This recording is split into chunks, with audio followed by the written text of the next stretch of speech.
সবাই কেমন আছেন? নিশ্চয়ই ভালো আছেন। আজকে আমাদের গাড়িটা নষ্ট হয়ে গেছিল।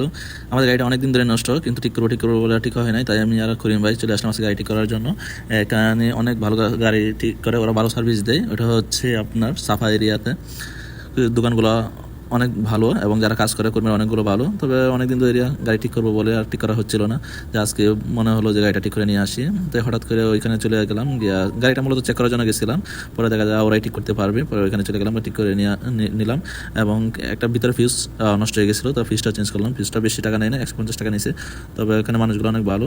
তবে রোড ঘাটে গাড়ি চালাইতে গেলে একটু সাবধানে গাড়ি চালাইতে হয়। কখন কি হয় বলা যায় না, কখন কোনটা নষ্ট হয়ে যায় তাও বলা যায় না। এবং গাড়িটা চালাইতে খুবই সমস্যা হয়েছিল।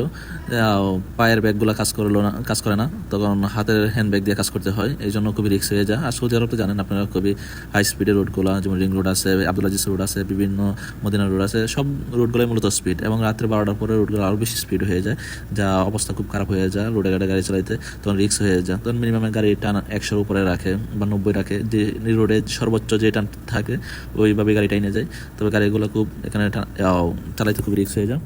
তবে অবশেষে আজকে অনেক কষ্ট করার পর চলে আসলাম গাড়ি ঠিক করার জন্য। 2-1 দিন ধরে অনেক কষ্ট করে গাড়িটা চালাইছে এবং আমাদের মধ্যে বলছিল ঠিক করবে বলে, আর ঠিক করা হয় না। তবে আমরা আসলে নিজেরাই চলে আসলাম। এবং কাল রাত্রে আরেকটা ঘটনা ঘটে গেছিলো। গাড়ি ব্রেক কাজ করতেছিল না, তো আরেকটা গাড়ির সাথে অ্যাক্সিডেন্ট হওয়ার সম্ভাবনা ছিল। তখন হ্যান্ড ব্যাগের মাধ্যমে গাড়িটা আপনার হ্যান্ড ব্যাগের সাহায্যে তখন গাড়িটা ঠিক দাঁড় করাইলো। তো মূলত এই সব রোডে গাড়িটা চালানো রিস্ক হয়ে যায়। তাই আজকে আমরা গাড়িটা ঠিক করতে এখানে চলে এলাম। আর আরেকটা কথা বলে রাখি, সৌদি আরবে আপনারা যখন গাড়ি চালাবেন নিশ্চয়ই